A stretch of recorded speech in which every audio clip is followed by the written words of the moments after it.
Welcome to the Daily Devo. My name is Diana. Today we are talking about gifts with a purpose.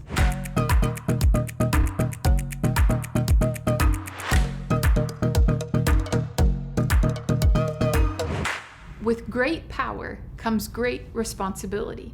That's what Uncle Ben told a young Peter Parker in the Spiderman comic. Think about that though. With great power comes great responsibility. What do we do with what we've been given? When a toddler is given anything that looks like a sword, watch out, right? When a teen is given freedom, what unfolds? When an executive is given the company card on a business trip, what happens? With great power comes great responsibility. Well, in a letter to the early Jesus followers in this place called Corinth, Paul is informing them about what comes with following Jesus and living with Jesus.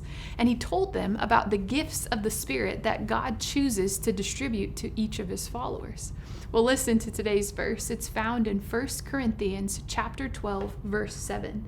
It says, "Now to each one, the manifestation of the Spirit is given for the common good."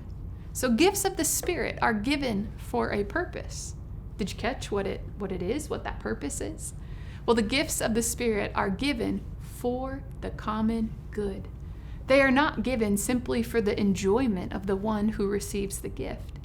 They are not given simply to better the life of the one who receives the gift. No, they are given for the purpose of others' good.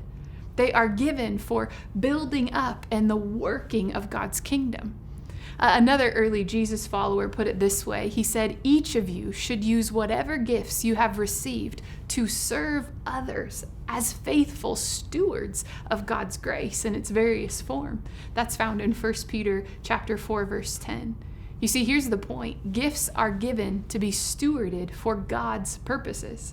Gifts are given for the common good. The spiritual gifts are meant to be put into practice for others and for God's good purposes. What do you think about that? Well, today we are reminded to think about life outside of ourselves, our wants, our needs, our world. We are to turn our gaze to what God is doing in our local gathering of believers, to notice what God is doing around us, to discover and wonder how might the spiritual gift that God has entrusted to us be put into practice for His purposes. You see, spiritual gifts, they're given with a purpose. Ponder these things today.